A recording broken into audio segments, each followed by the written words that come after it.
There we go.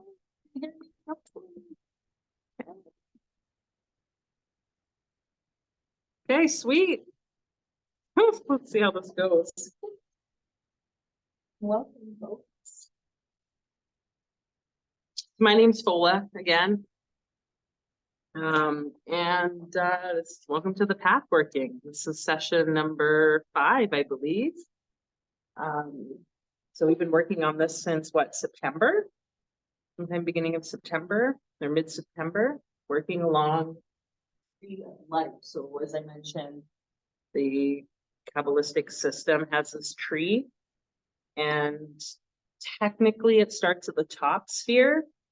We've started at the bottom. This is the most earthly sphere. Like it basically is representing Earth. It's known as Malkut. And we've made our way up from like 10, 9, 8, and today we're at 7, Netzach. And we're going to continue up. Moving up in this way also kind of is more grounded. Otherwise, if we start at the very top with like the most high consciousness state, it can be a little like unsettling at times. And so when we talk about pathworking, it's us exploring the energies of each of the spheres. And so that's what we've been doing today with Netzach. It's the sphere of Venus. So each sphere also has an astrological connection. And there's lots of other symbols, fragrances, sounds, images that we would represent each of the spheres. And so we're going to tune into that. We have this artwork opportunity just because like art is Netzach. It's all about that creative, the beauty, the love, and that excitement. We need that feeling so that we can then manifest or create things. The last sphere we talked about, Holy, which is on the opposite side. So Netzach here, Hod here. It's like these two are both needed. This one, Hod, is about the intellect. So we need the intellect, yes, so that we can like create what it is we want to create. In order for it to actually like take form with, with the energy, it needs the color and everything in Netzach. So these three kind of all connect together. And that's what we're going to be doing today, So I'll be talking about a few different things. It's a little different, I feel like, than the other times for whatever reason. This energy changes. But we're going to start with our actual opening rituals. So it's going to be the invocation of the keys as well as the lesser banishing ritual. And I'm just going to open up here and share the image of the invocation of the keys for you. So the invocation of the keys is based on the tarot. Okay, so we have, if you're familiar with the tarot, there are these like different major arcana cards and the minor arcana, like the 2 of Cups, 3 of Swords, like those are the minor. The major arcana are these major keys. So from 0 to 21, okay? And each one has a different Hebrew letter associated, different astrological or zodiacal or planetary sign, and different numbers. So we're doing kind of like a mathematical calculation or a formula, like a magical formula, to determine what the keys are based on today's date. So today we have November 14th, 2023. That's why we have for November the 11th month, key 11, which is the Justice card, okay? So we have that energy of justice, of balance, Libra. It's related to the letter Lamed, which is actually like the ox goad, something that would be carried on like the ox's neck to pull the cart. Like it needs to be balanced so that it can have forward movement, which seems very fitting too when we talk about the last card, the 2023 card, which is the Chariot card, key number 7, okay? So it's like, well, where are we going? What balance now? We're in the 11th month. What balances are really coming together? We were talking about that earlier about, seems like more people kind of waking up, wanting to create changes. We're surely in January, we'll see people really start to want to, step forward in their healing path. But more and more people that come to see me for some of the work that I do, it seems like they're like, yeah, like I felt stagnant. And now here I am wanting to move. And like, how do we move? We need balance in order to do that. Then we also have, for the 14th day, the card of Temperance, okay? And so you can just see, It's interesting to me, this angel holding these cups. I know it's maybe a little small for you to see from here. The balance of water, okay? He's pouring the cups, the water between the two cups. He's standing with his feet in a bit of water. Like, what does it mean to even temper our emotions, our feelings? We have to like be able to kind of cool it in a sense. Also kind of ironic because this, oh my gosh, the zodiacal connection to this card is Sagittarius, which is the archer, right? Like moving forward, and it's also fire. That's a fire sign. So, you know, we can have fire, we can have emotion, which is going to be related to Netzach today. And yet we also have to be able to cool it, temper it. And we're going to talk about Aphrodite because she's very much related to this sphere of Venus and Netzach. And just kind of like a lot of the stories around her seems to me to tie to these keys, these cards, and about what it means to have love, to be in relationship, to be tempering our emotions in the heat of the moment or the passion of life, whether relationship or not, like in anything that we want. So that's kind of what we're doing. We're going to be calling each of these Hebrew letters, as well as the related sphere, which when we calculate all these numbers together today, 11 plus 14 plus 20, 23, it equates all the way down to what?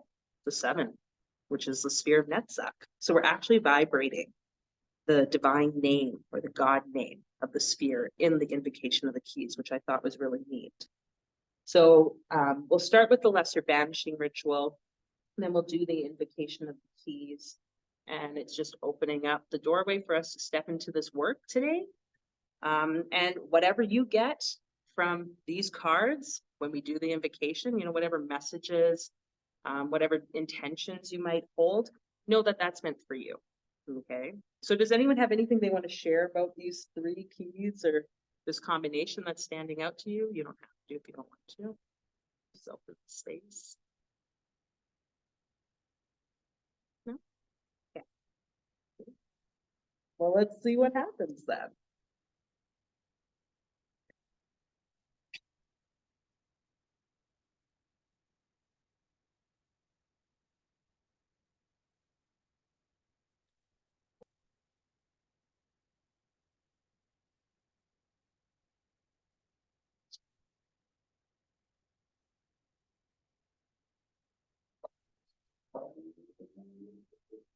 Okay.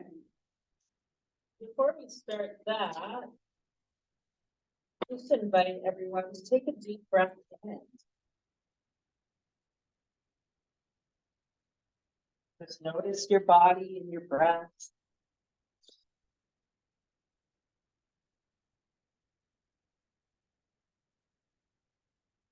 Really filling your belly up with your inhale.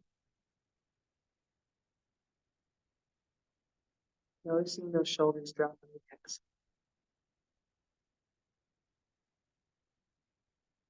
As we just root down and connect to the earth. As we connect to that star Venus above, so you can imagine that energy above your head, that planet, however it shows up for you. The bright morning star, as it is known. It is really a light of enlightenment. So imagining it just streaming down into the top of your head, moving all the way down into the soles of your feet.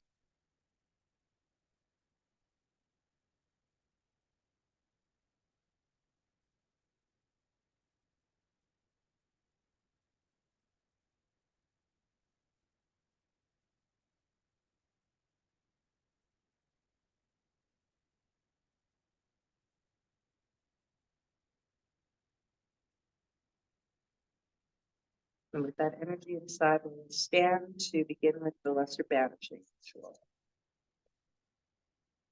Stand facing the east. You have the handout. You can simply follow along. You can stand. It's all good.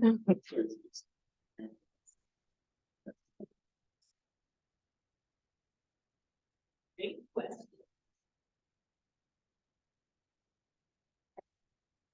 So as we stand facing the east and declare this magical direction for the purposes of today's work, you can imagine yourself here now in the space, your feet planted on the floor, sounds of the brain.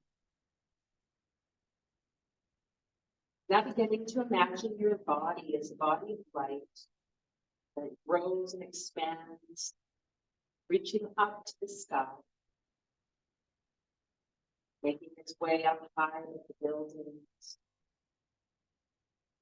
You begin to notice the whole city surrounding as you continue to grow, ever reaching past the atmosphere, your feet still planted on the earth. Your light body continues to expand up, making its way through the solar system, to the universe, beyond the infinite source. Your feet still planted, you reach high to that light. Oh, oh, oh,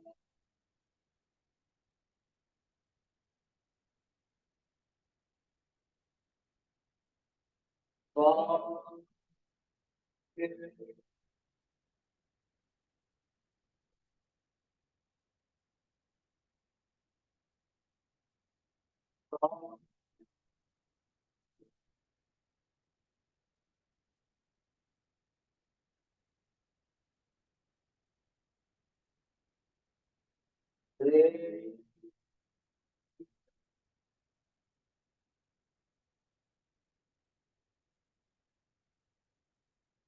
oh,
before us, broad,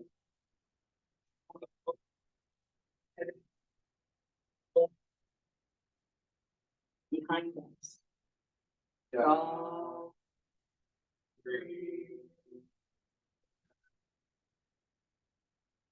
on our right hand, me,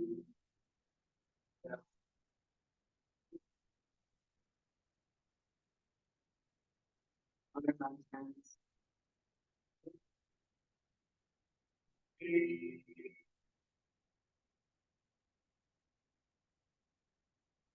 For about displays the pentagrams, in the column shines 6 great stars. Oh,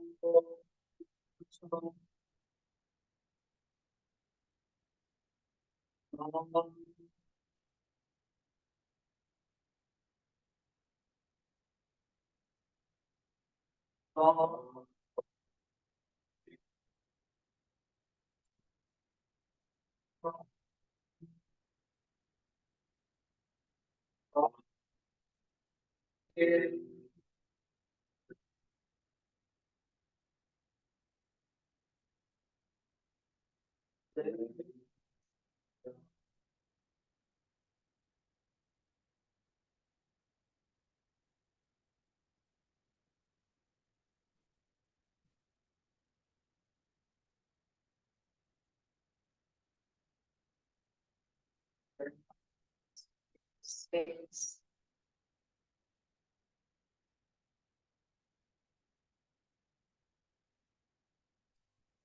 Also the waters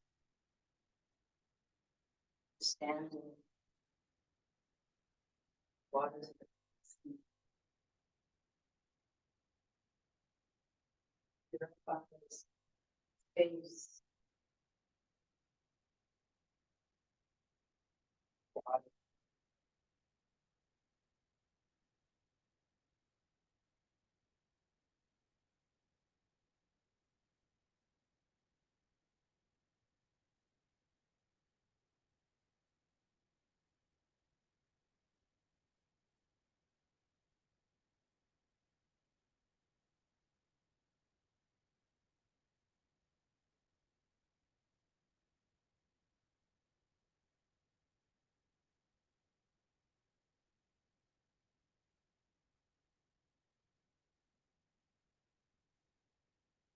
Comes out of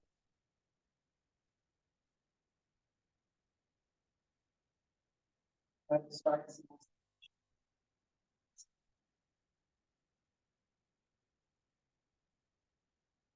Concentrate space.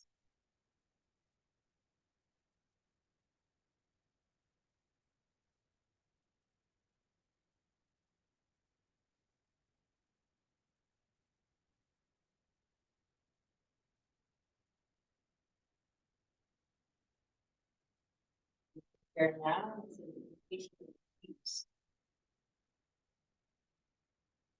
So thinking of those three cards, justice, temperance, chariot, imagining them, the balance that comes with that forward movement, the cooling of emotions, the ability to temper, speed it. May you carry forth an intention, perhaps, with that vision, perform the invocation. So as you perform the invocation of the keys, by this working, may we attune to and align with faithful intelligence, the intelligence of probation and the house of influence. May we know and draw forth from within us the daughter of the Lords of truth, the ruler of the balance, the daughter of the reconcilers, the bringer forth of life, and the child of the powers of the waters, the Lord who triumphs light, charted us across the abyss. And may this working be sanctified by the illumination of divine victory in the name Yod-Heh-Vav Zebah. Let us vibrate together 7 times. Lamed, Sameh, Et, Yod-Heh-Vav Zebah. Lamed, Sameh, Et,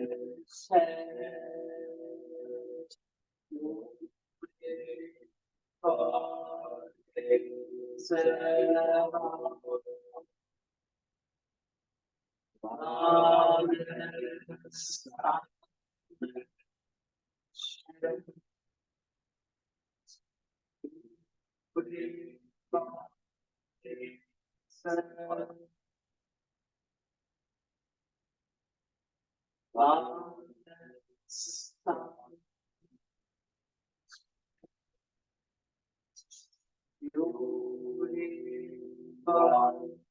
7,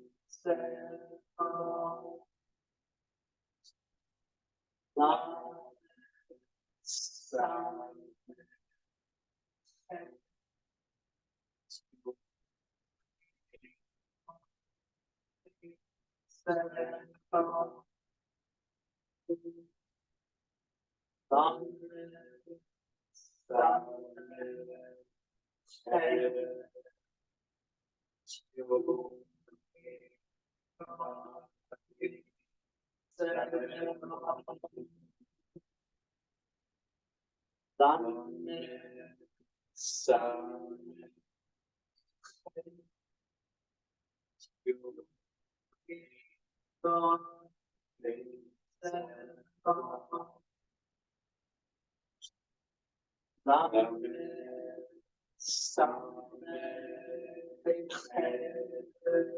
Yeah,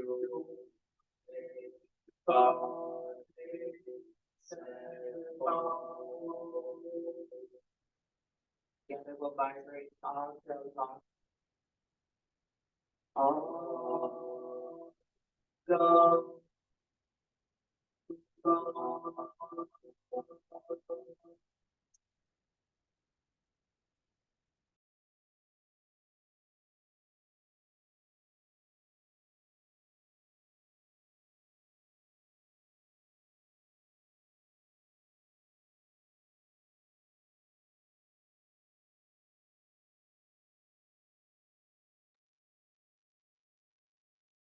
See. Let's sit up here now.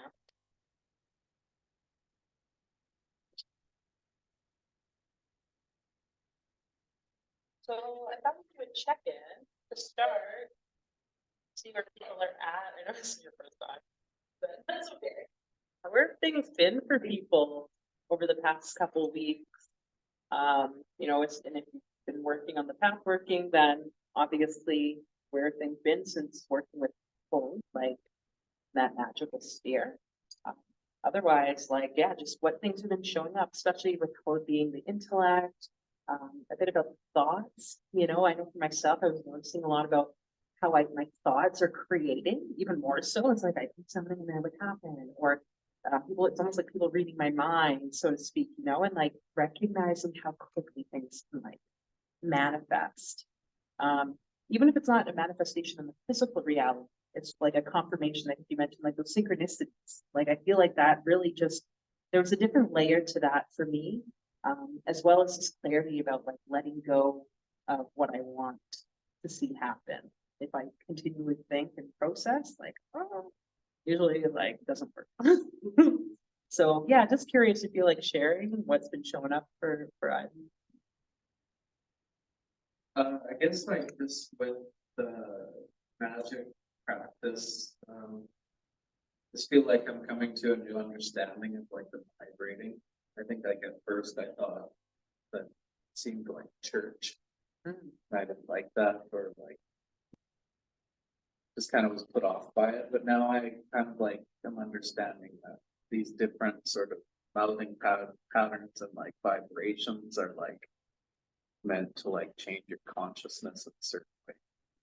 And like you can feel that even just for one, especially doing it in a group, like feel like you feel high. I feel high. It's one of those frequencies you get somebody else's together and cool. Yeah, right. Yeah. Like, cause you're all, like everybody's vibrating, but it's not always, like you'll catch it. And you can really feel when the frequencies align. Totally. So yeah, that's kind of where I'm at with it.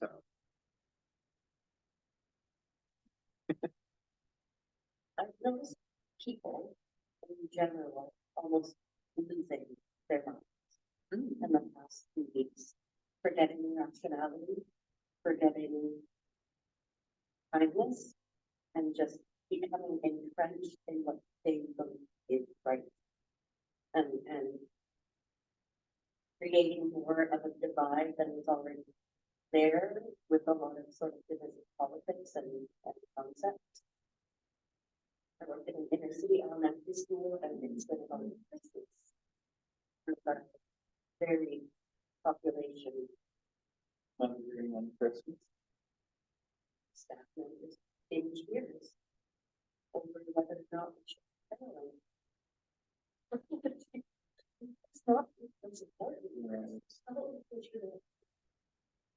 Like, but, and previous years, the same people were more agreeable to understand the different situations of the different cultures and religions that these children are.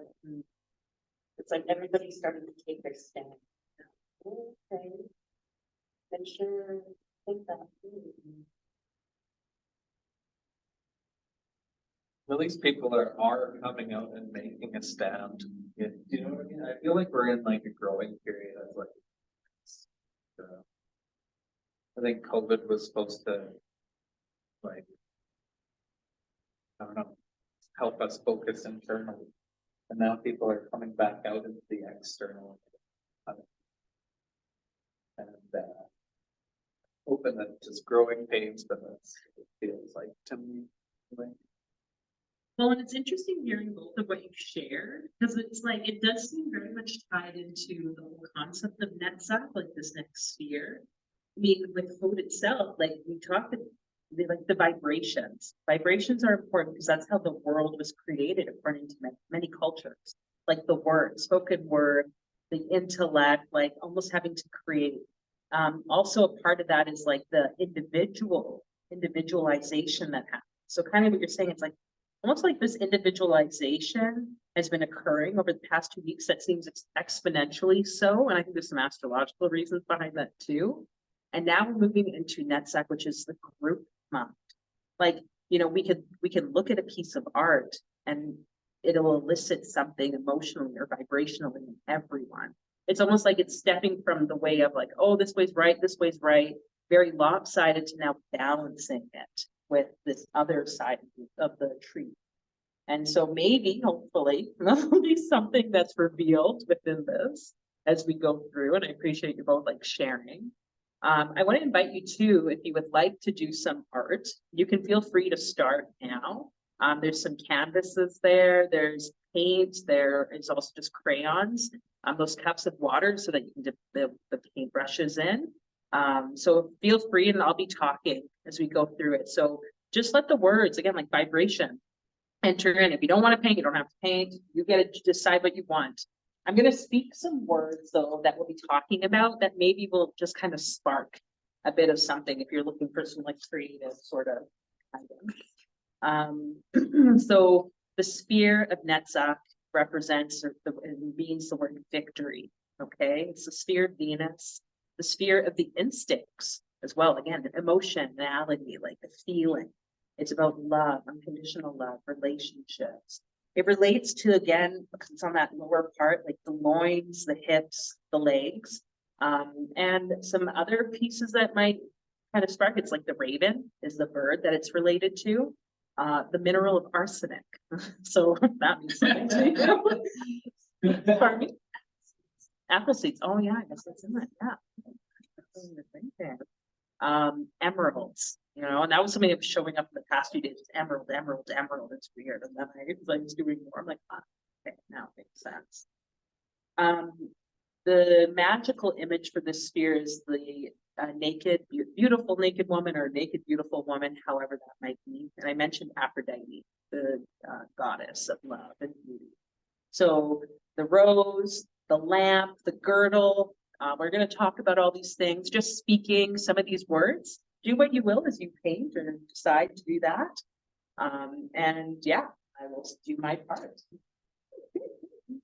So feel free to grab one if you would like. I think we've got a couple different sizes and stuff. Okay.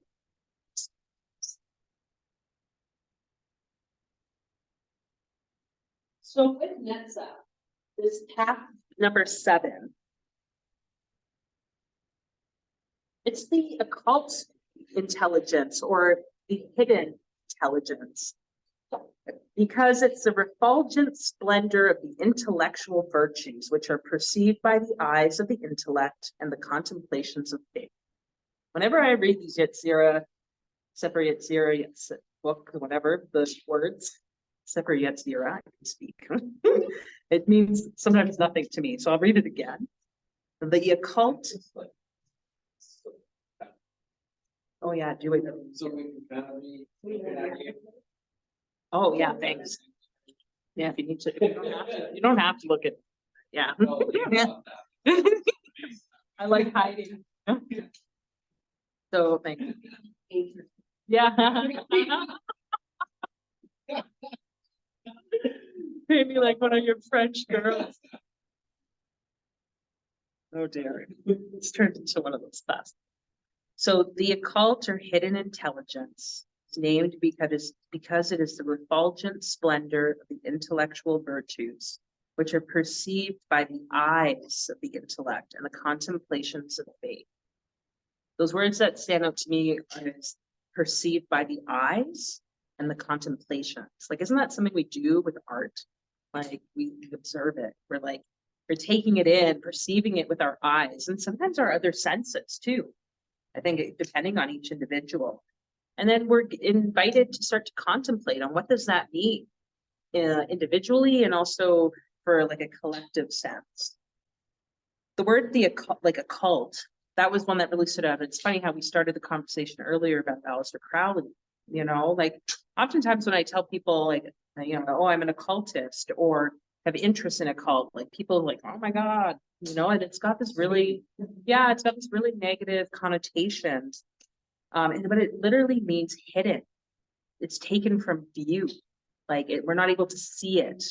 And so like wherever it is that you're coming from previous religious programming or beliefs, like myself, I grew up in a very Christian home, Protestant, Pentecostal, Baptist type home. It was very much like that sort of intensity. There's often a lot of times I put here doctrination, but in doctrination, because it depends, right? I don't want to talk negatively about those experiences. I'm very grateful for what happened and what I've learned and come to understand around my Christianity and my religious and spiritual beliefs. And yet there's such a negative view about what does it mean for the occult or something to be hidden. And even when we look at art in general, it's like there can be so many messages within it. Each person's personal story will decipher then what they see. Even each individual time they look at it, it's the same image. If you were to go and look at like a Picasso, one day you might see this, the next day you might see something completely different. So, just inviting you to recognize what emotions might even come up around something that seems hidden, unknown, anything like that. And when we're looking at Netzach, when we're exploring this sphere of the beauty, a huge part of Netzach has to do with like nature as well. Where do we get the excitement when we look at nature? If you go and look at a waterfall, go for a hike in the mountains and then come to this open view, it's just breathtaking. There's color, there's just beauty, all of this to me, it's that representation of Netzach, as is art, music. So, for creatives, musicians, however you might identify, artists, or if you're just someone who wants to open up the doorway in a way to your own magical practice, Netzach, the sphere of Venus and beauty, can be a great place to do that. It'll start to awaken more color and the movement and the sounds, so to speak, that can help us then to access other areas of our life. So, what are you gonna say? Yeah, go ahead. Yeah, I just noticed when you were talking to the spirit, sort of the spirit of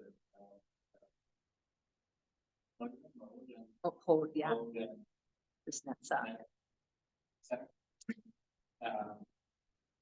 It just seemed very left brain, right? I wonder if part of these spheres is mastering sort of symbiosis. Analytical stuff on the left brain and then creative stuff on the right side. It is. Yeah, it very much is. Because when we look at the thank you. When we look at the tree, it is literally a left pillar and a right pillar. One is more the feminine, which technically is the left pillar that we're looking at on the tree. And this is the more masculine. Except then each of these spheres also has both masculine and feminine. It's almost counter, because this, to me, this is the more masculine, yet here down below we have the more feminine Venus, Netzach energy. Seems kind of backwards. And here it's more here we have the Mars energy and so forth. So it's all encompassing everything, which kind of leads me to the next part I wanted to talk about, about the polarities and how the polarities often are referenced, masculine and feminine are referenced within sex. It's sex is really the merging of masculine, feminine. This doesn't matter your sexuality or anything like that. It's are you guys wearing the same shirts? Holy shit, man. Are you still? I'm sorry, that's around. I'm sitting. I'm wait a minute. That's weird. Just how the universe tells me that I am where I need to be, because there will be things. So, I'm That's sorry. pretty weird, cause I like pulled this out, I'm of, like, sorry, it's not working. the back of the closet almost, you know? And you're sitting there and I'm like, I've seen that shirt. My kid have that shirt. What have you done? Big stuff. Anyways, that's very and cool. Yeah. Okay, I totally got sidetracked there. Okay, so anyways. Yeah. Oh my gosh. Okay, so what you're saying about like that idea of the intellect and the emotions joining, that is in a way, and actually code that other side, the intellect. One of the symbols for it is also the caduceus, you know, like that symbol with the pole and then the snake kind of going around like the ant. Mhm. Yeah, so that's that, which is a very, the caduceus. Mhm. So that's a very, it's a phallic object shape. Like that's kind of like a masculine energy. And then we have this feminine energy. The rose is related to it with Netzach. You know, it's like, and we know the rose is very much related to the feminine, Mary Magdalene, you know, like all these sort of secret mystery schools. And so there's this balancing happening when we enter into Netzach, as it's opening us up more to that kind of almost like feminine or the beauty, the love through relationship. And in Greek time, the concept of love was more than just relationship. And we know that in various cultures, especially Greek, like they had multiple different words for love. You know, there's love between a partner, there's a love between a mother and a child, there's love between friends, you know, whereas here in our English language, it's like it's love. Love is love. I love it. I love that post. Like, what does that mean compared to like, oh, I love you from like the depths of my heart. So I wanted to just read something that Dion Fortune says about this in the mystical Qabalistic. So she says, it's important to note in this respect that Venus, or in her Greek form, Aphrodite, is not a fertility goddess at all, such as our Ceres and Persephone. Rather, she is the goddess of love.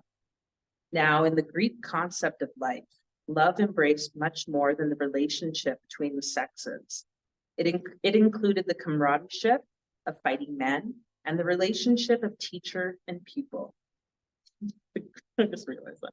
The Greek hetera, or woman whose profession is love, was something very different to our modern prostitute.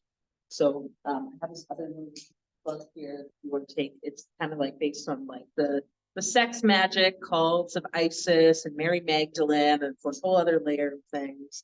Isis is also kind of related to the sphere, by the way. So just speaking that.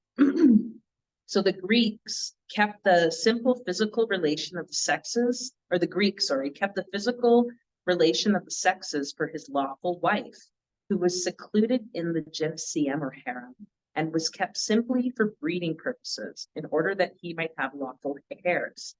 And she was a woman without education, though of good blood, and was not encouraged to render herself attractive or ply the arts of love. Still less was she encouraged to worship the goddess Aphrodite, who presides over the higher aspects of love. The deities of her adoration were expected to be the gods of earth and home. Ceres, the earth mother, was the ruler of the mysteries of the Greek woman. And so she goes on to talk about how like the sacred prostitute, that like hetera, was identified in a very different way. It's like we just really stepped away from this energy in our modern day. Like it's like sex is bad and wrong, the merging of masculine and feminine. Like it's been Confused about that. yeah, and rightfully so. There's been so much harm done, I think, to everyone, especially to women across the ages, you know. And so, you know, she talks about like, I mean, they know this historically, like in those times, these secret sex temples, like children were raised into that to become priestess, which I'm like in this day and age, I'm like, oh, it's weird. And yet there was an honor to recognizing the power within this level of love, this union of the masculine and the feminine, however that shows. And it doesn't even mean sex, so that's the other thing. Read this Magdalene manuscript book. They go into the Taoist practices of like different tantric practices, and it's not at all. It's about actually just building up energy, the sexual energy for more creative purposes. You know, so like men don't ejaculate; they just build it up, the energy, because when they ejaculate, then they waste their sexual energy. So, you know, like, how do we tap into this? Tap into unconditional love, and part of that ties into the virtue related to Netzach. So each sphere has a virtue, something that can kind of be gained, like a positive attribute, and it has a vice. And so the vice for this sphere is lust and unchastity, which, like, you know, so just basically like, and the virtue is unselfishness, which I thought was interesting as I sat with that word, like, oh, like, to be unselfish really means to be unconditionally loving in a sense in relationship, where you're not holding on, you're not making it all about you, or, you know, whatever the case might be. I wrote here, this includes understanding and energy power in relationships, sexuality and elements of nature, creativity and the arts, the love and idealism. That wasn't me, but I just put that. That's Ted Andrews, Simplified Qabalistic. But that identification of unselfishness to unconditional love. And I did want to show a video, actually. I couldn't remember if I put it in here, so I'm going to just open it up. Yeah. I thought it was kind of fitting.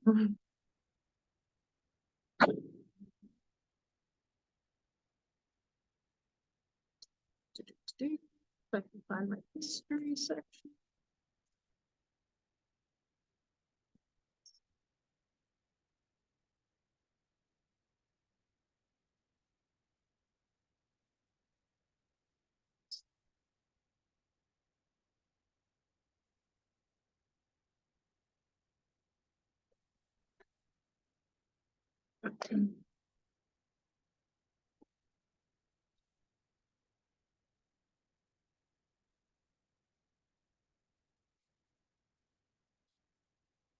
It's like you're not going to paint too.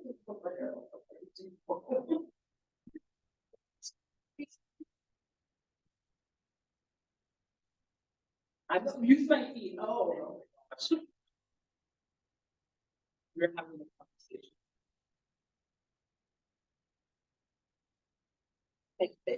I would definitely.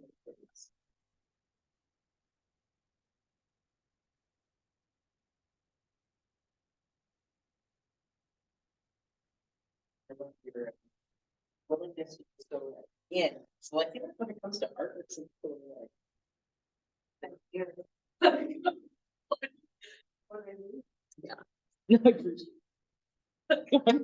am I gonna do? Just sit here? Isn't that part of it? Isn't that part of that? So, like, trusting that you're in an environment where you expose yourself. Okay. Totally. Yeah. Even though you're not pregnant. Yeah. That's so strange, man. Well, Yeah. It's not really. not in my room. Okay, so I'm gonna play this here. So this is about Aphrodite and her lover, Adonis. And as I was just like researching, okay, well, I wonder the symbols that they use for this here. We'll see a bit about some of the pieces there. And the invitation to just explore, as you see this little short clip, like what that brings up for you around love or unselfishness. And yeah, behaviors, I guess, you could do that sometimes play. Okay.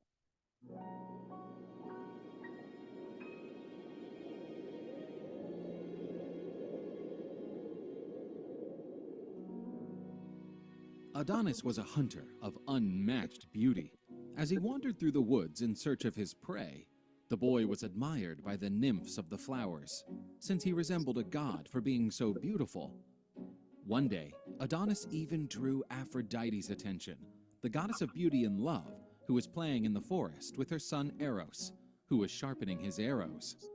My son, look, such a wonderful boy. Who is this god? Eros felt extremely jealous of him, turned away and continued to sharpen his golden arrows. Don't be like that, my beloved son. For me, you will always be the most beautiful of all gods. She hugged him as an act of consolation, but accidentally hurt herself in the arrow that Eros was holding, and so she ended up falling in love with Adonis. The goddess spied the beautiful young man. Incapable of resisting his charms, she decided to approach him. Who are you, beautiful god? I've never seen you in the Olympian banquets. Adonis realized that such a beautiful woman could only be Aphrodite, the goddess of love. "I'm not a god, my lady. I'm just a humble mortal being," How can a mortal being be this beautiful? said Aphrodite, as she got closer to him with a seductive glance, the sort that not even a god, let alone a mortal being, could manage to resist. She kissed him, and, from that day forward, the couple of lovers started to meet on a regular basis, and those were days of intense love. On a spring day, Persephone, the queen of the underworld, was wandering through the woods and crossed paths with the couple of lovers, feeling enchanted by what she witnessed. But she wasn't aware that Eros, the god of love, was ready to set one of his traps. He pierced her with one of his arrows, and the queen was now also in love with the boy. Make the most while you can, Aphrodite. But one day, this beautiful boy will be mine. Aphrodite started to constantly guard Adonis and asked him one thing. I know you love hunting, but please don't take chances with ferocious beasts. Promise me that. "Don't worry, my love. I'll be careful." Aphrodite knew that Adonis would be only hers if he didn't jeopardize his own life. However, despite having tried to conceal his jealousy for Aphrodite, his other lover, Ares, the god of war, profoundly hated his rival and realized that the boy loved hunting as much as he loved Aphrodite, and so Ares plotted his vengeance. Adonis was walking through the woods looking for prey when he faced a powerful wild boar. Ares instigated the youngster's thirst for blood, and he ended up forgetting the promise he had made for not running unnecessary risks. Adonis decided to fight the beast and managed to hurt it, but Ares had filled the beast's heart with an uncontrollable wrath, and the animal, instead of preserving its own life, furiously attacked Adonis, shoving his powerful fangs into his abdomen. Adonis was deadly wounded. Aphrodite ran to rescue him, but there was nothing she could do. He died in her arms. The goddess buried him, and over his tomb, beautiful red flowers blossomed, which were named Adonis. As the goddess wept, another one in the underworld was happily waiting for the most beautiful man who ever lived.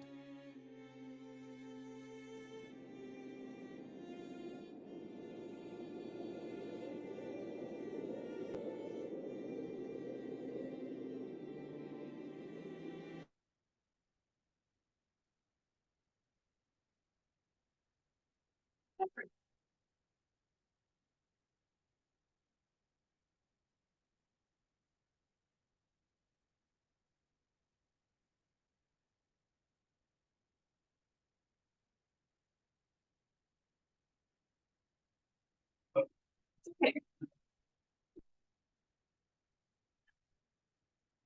I like parallel everything. This is magic. It's like the correspondence is like, what does this mean?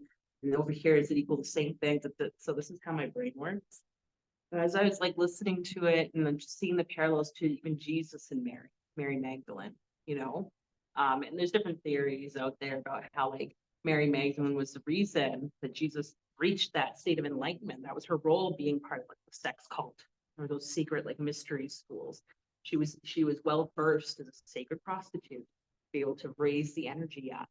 And the idea that like Adonis was a human, but confused to be a god. You know, Jesus, the Son of Man, who's also the Son of God, who was also, do you know what I mean? There's like all these parallels.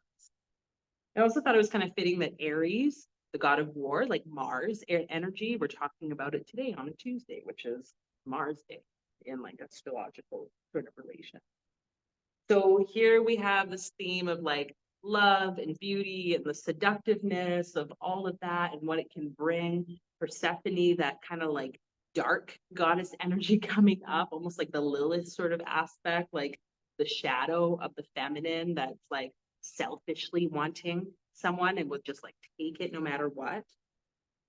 Also, when they're talking about Eros, like the god of love, who I identify as like Cupid with the arrow, you know, and they, I think the words they used were like, set a trap of love.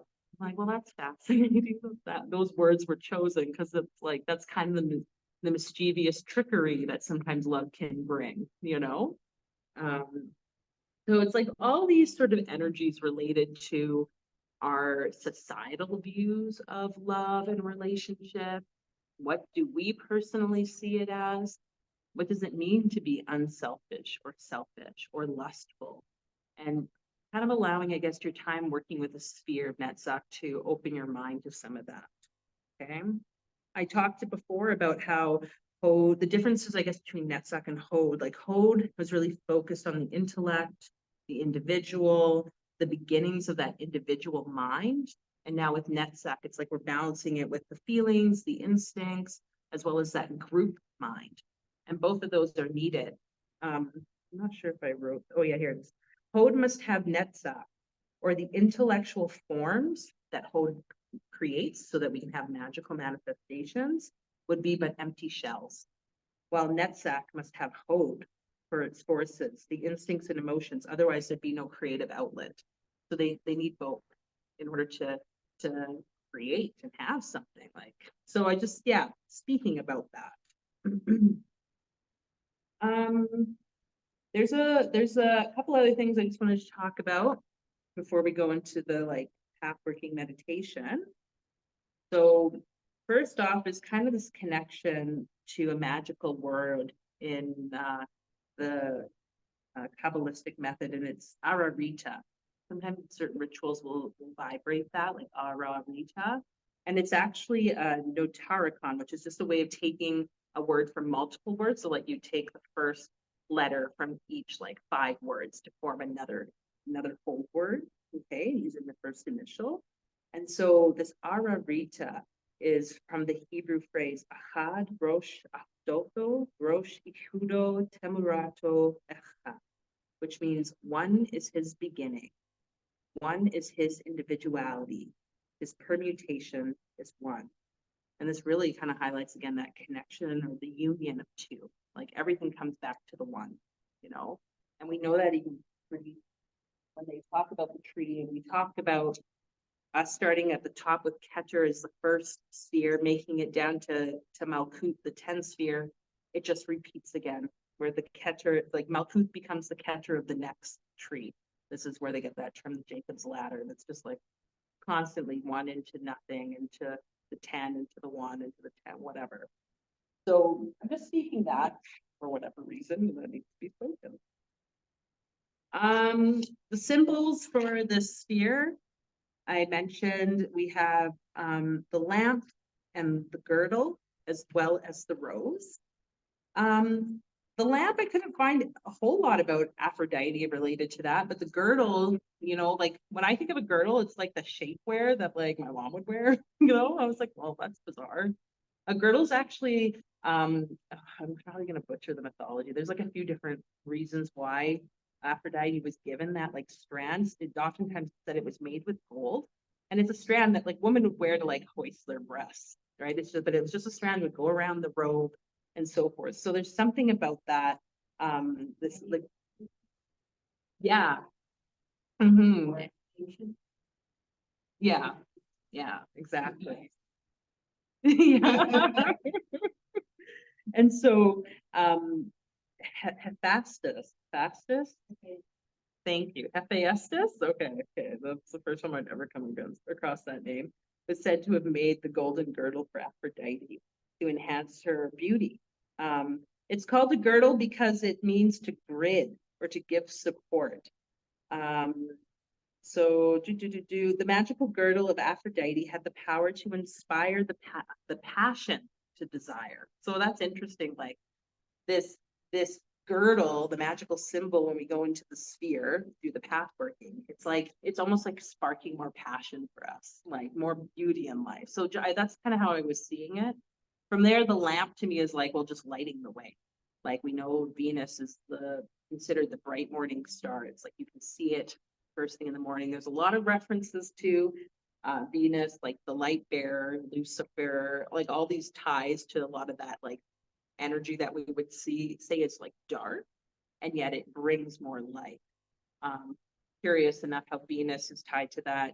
And we're talking here about materialism, like the emotions and the passion and the excitement that comes up from seeing art. And back in those days, like the Renaissance times, like how many people were like, oh my God, like art's so bad. Like you know, like it goes against church or however, because it sparked something in society. And so there were those who were against it and those who were for it. So just recognizing that. I also mentioned the rose, like there's so much about the rose. I didn't feel like I needed to go into that. Whatever the rose means, usually it represents like secrets ever unfolding. And that's why a lot of different like Gnostic groups, different magical groups, like the Rosicrucians, that's what Rosicrucians is, like the rose cross. It's about the secret of that energy. Okay. So the divine name or God name, we vibrated it earlier with the invocation of the keys. It's Yod He Vav He Zebal. Okay, the archangel related to the sphere is Haniel, which means the grace of God. So I think that's really beautiful. There's something there's a feminine energy to that, the grace of God. The magical image, I think, is just Aphrodite herself, a beautiful naked woman. Like whether she's like whatever naked means, like bare-breasted or just someone. I see that to someone who's like in their power, in their nudeness. Like confident and like in that. I think you mentioned the word vulnerability or whatever, like being here earlier. Like things like that. Okay. Ooh. There's a couple different sets. I think we had patchouli with one of the other spheres. It might have been Malkut or Sod. I can't recall. So I'll pass this along. This is one scent that you can use to connect with while you work with the sphere. Whether it's incense, patchouli, shampoo, whatever. It's the essential oil. Yeah, there you go.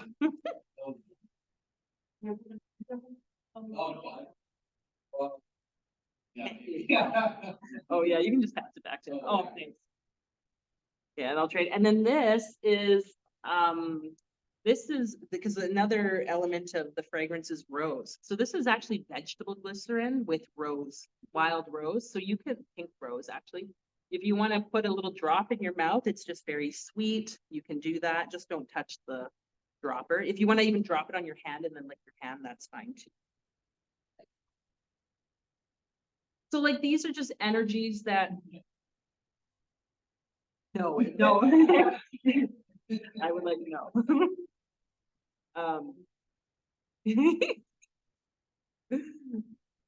So as with magic, like I mentioned earlier, when we have these different symbols, rose, the girdle, Haniel, the angel name, the God name, all of these are just vibrations or frequencies that help us access this specific sphere. So that's why over the next couple of weeks, if you continue to do this work, you can just tune into these different energies. Like however, burn patchouli incense, you have maybe buy roses, like, and just keep them and on a table, like it could be anything. The musical tone for this sphere is the note E. There's a few different colors. We have like amber, emerald, a bright yellowish green, and an olive flecked with gold. The planetary energy is Venus or Noga in the Hebrew. And the spiritual experience we get from this sphere is the vision of beauty triumphant. So I just really like those words. The vision of beauty triumphant. Like, what would it feel and be like to have a vision of that? I mentioned nature, how, you know, stepping out into an open space on a mountain after a long hike or something will probably bring that feeling of like, yeah, the majesty. Which, yeah, I think actually that's the word that's used even in the Pathworking, because the angelic choir related to the sphere are the Elohim, which actually just means gods, not just God, but gods. So those majestic beings, like the majesty, God is considered majestic. So all of these different symbols, however you so choose to work with them in the next couple weeks, you know, and see how it is for you to come up to lust or unchastity, or maybe even disconnection to emotion, disconnection to art. You know, sometimes, like I said before, sometimes people come to art opportunities. I do a lot of like integration work with people around psychedelic experiences, and like the thought of picking up a paintbrush to them is like, God, no. You know, and it's like, well, I get that, because someone who before wasn't really tapped into their creative side as much, thinking it always had to be perfect, it's easy for us to be like, oh, no. So how are you showing up to art or creativity and a variety, or the beauty of the world in however way you are? Okay. If you're into crystals, some crystals that might be great. I mean, besides emerald, you got some emeralds hanging around or whatever. Anything, anything green. So green aventurine, green tourmaline, green. Yeah, there you go. Green kyanite, green jasper, etc. So you can play with that. And yeah, that's kind of all I have for that. Any thoughts or questions before we kind of go into the pathworking part?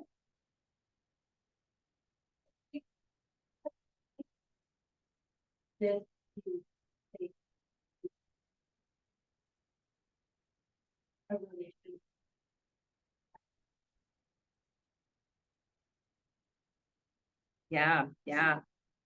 This chakra. Hmm?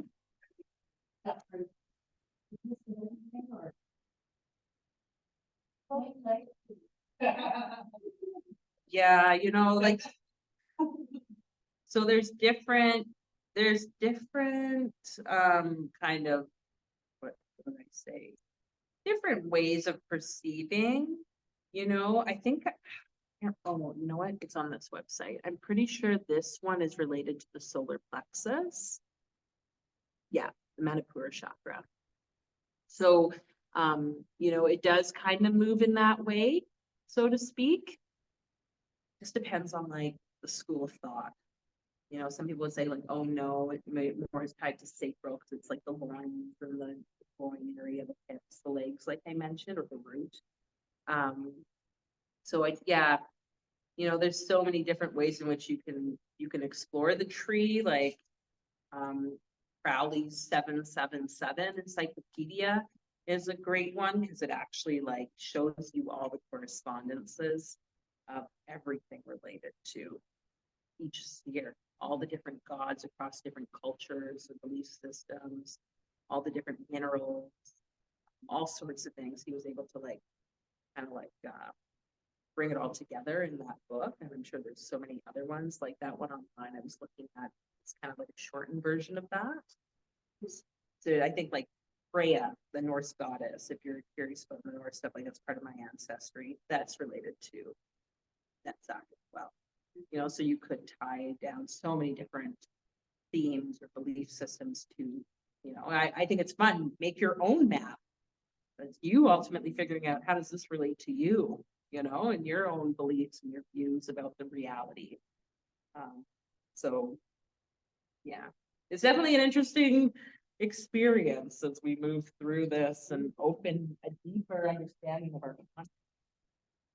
And that's kind of where the pathworking meditation comes in. So I know, oh, that's cool. Things going on. pure pleasure. So what we'll do maybe is if you're okay to pause and we'll do the meditation, we'll close off. And then if you want a little bit more time, we have some time to like, to do that. So. Okay.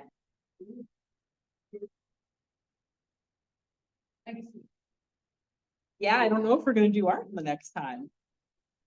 Like this is kind of mostly just for Netzach, like, yeah, like it was, so I'm like, I feel like we need canvases to paint. So we got extras. I might just leave them here, see what happens. Okay, so you can lay down if you'd like, you can sit up, whatever you prefer. And how we work with the pathworking meditation is there's vibrations. You don't have to vibrate it with me, you can just hear it. The reason we vibrate is that when we're journeying into the inner temple, we might see things or experience, you know, and it's just the vibration of the God name and the angel name for that sphere helps to like remove anything that's not really accurate or true for that. Sometimes things can show up. I believe it was with Netzach. Ted Andrews talked. He has like a very heavy Celtic kind of tradition with him. He talks about the fairies being very much connected to the sphere, and the fairies like to trick and have fun. You know, it's like, so, you know, I don't want to instill like fear about it. That's why we vibrate every once in a while when something shows up. Is it real? If we vibrate those names and it starts to shift, then that was probably not the true image. So when you go on your own workings in the weeks to come, you can vibrate at any point, like, hey, this thing's showing up. Is that really the truth here? God name, the angel name will help to like bring that truth to light. Okay. So just whatever happens for you during this meditation, I will speak. And if you fall asleep, if you see nothing, it's all good. Just know that you're receiving the vibrations. Yeah, you do whatever you'd like to. We'll wake you up if you sleep. Do you want a blanket or? Oh. Okay, and so as you take a deep breath in and out, notice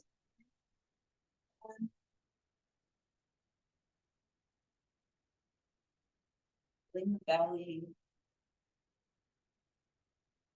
allowing the weight of your body. You deepen into relaxation.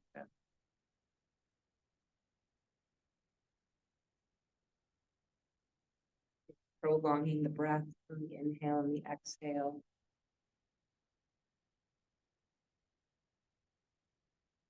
As you begin to create a magical light body, as you desire it in front of you now, adorning it as you wish, envision this magical light body of you, however you desire.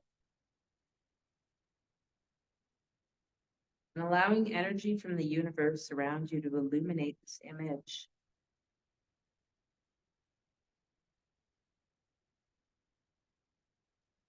As you continue to breathe, this light body becomes more real as it stands before you. And on your next exhale, you breathe your consciousness into this light body. You begin to become aware of yourself as the light body now, in you standing as your most magical self.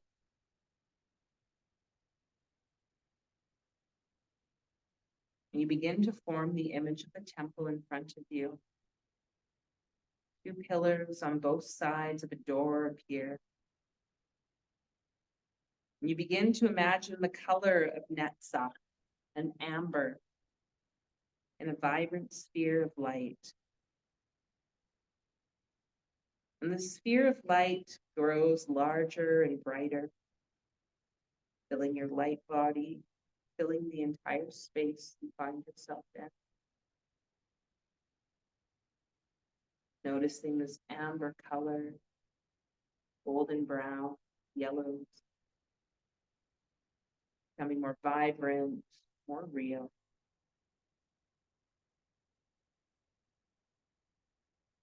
Now the door between the pillars begins to take on the same amber color, except it's much more vibrant. this doorway into Netzach, this doorway into beauty. With that, you enter into the temple through the door.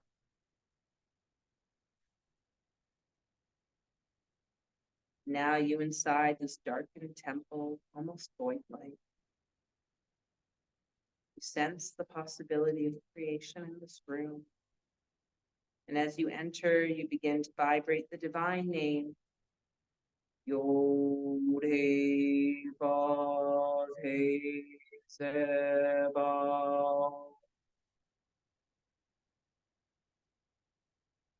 Yod-Heh Vav-Heh Zebah. Yod-Heh Vav-Heh Zebah.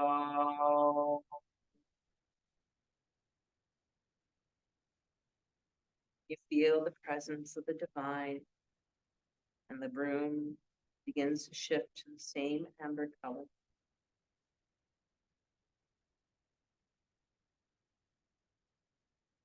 You vibrate the archangelic name.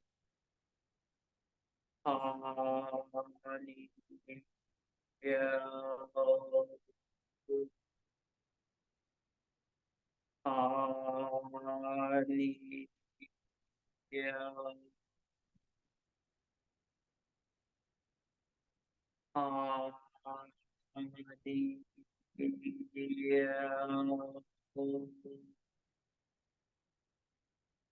With the last vibration, two pillars stand in front of you on either side of an altar. The black pillar of Boaz on the left and the white pillar of Hakim on the right. And on the altar, you see the elements of air, water, fire, and earth.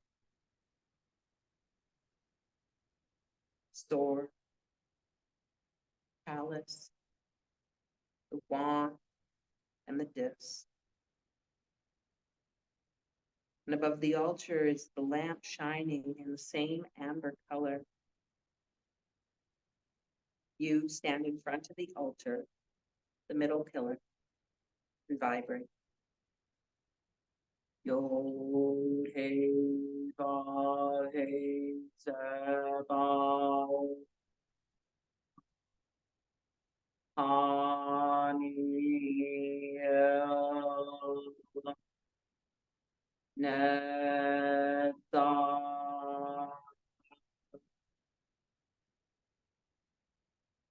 That a magical being appears, a beautiful naked woman.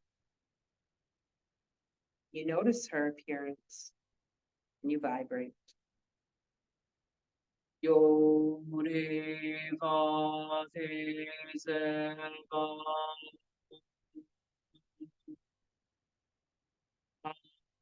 Ani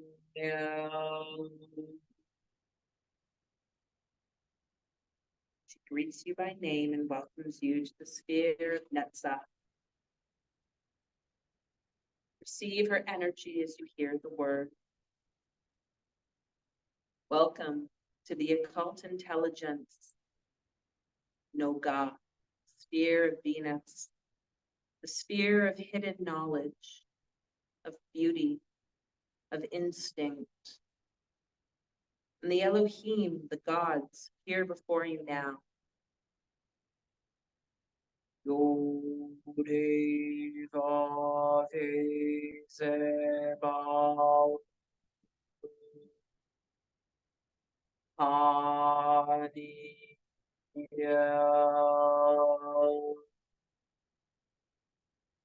The Elohim and their majesty and beauty gift to you 3 items: a lamp, a girdle, and a rose.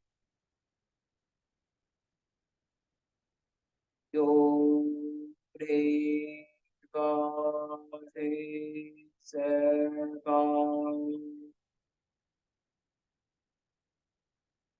Ani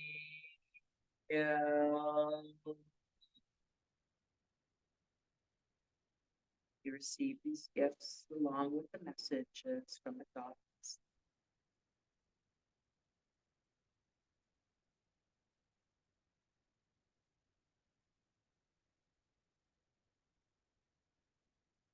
And in your legs and hips, here's a glowing light of amber. Glows filling the legs and hips with light.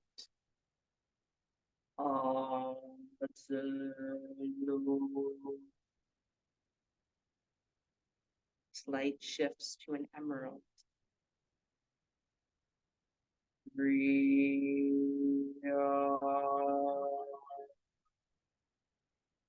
This light shifts to bright yellowish green.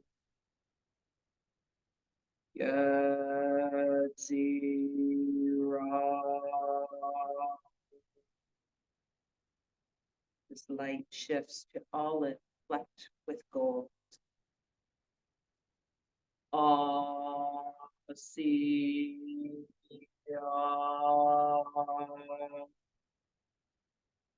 Awakening the consciousness of the tree within. Aphrodite now appears before you, wearing her own girdle, holding the rose near her bosom. She looks at you when you receive the spiritual vision, beauty triumphant.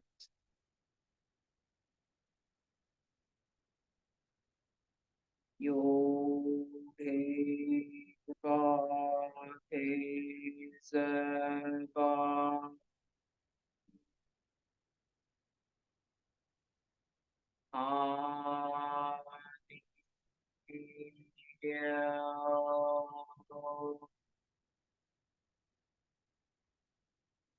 the elements of Netzach with you.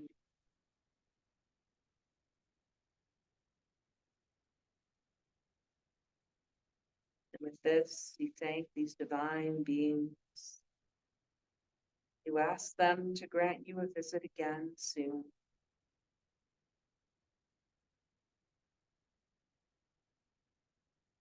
Bow to them, they bow back. With your next inhale, bringing your consciousness back into this physical body here in space. And on the exhale, seeing the image, the temple, turn to the ether. As you waken back up, the body, fingers and toes. As we stand for the final closing Qabalistic prop.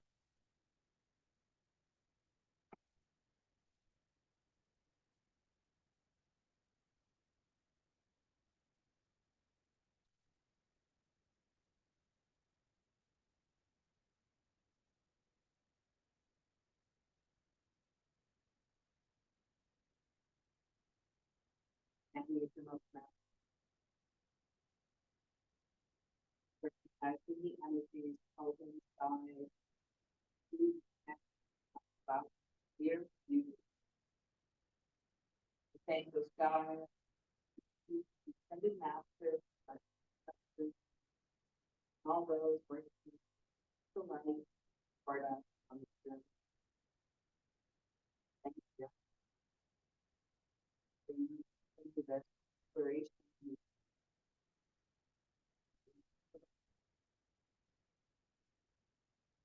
Oh, oh.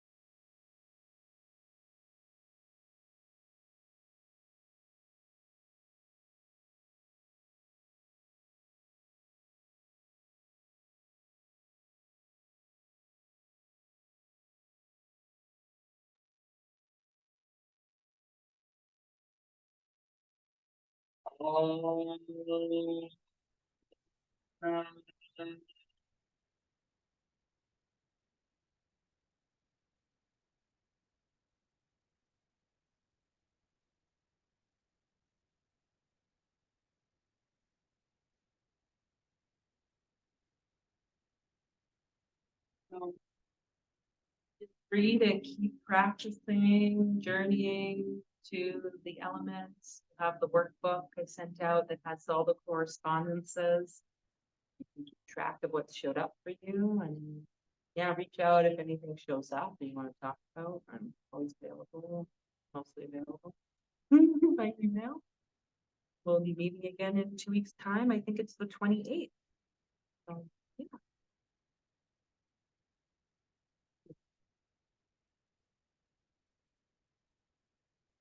I'm not sure. Maybe it's for the heat. I don't even see the, oh, up there, yeah. Must be something for the lights, right? I have no idea.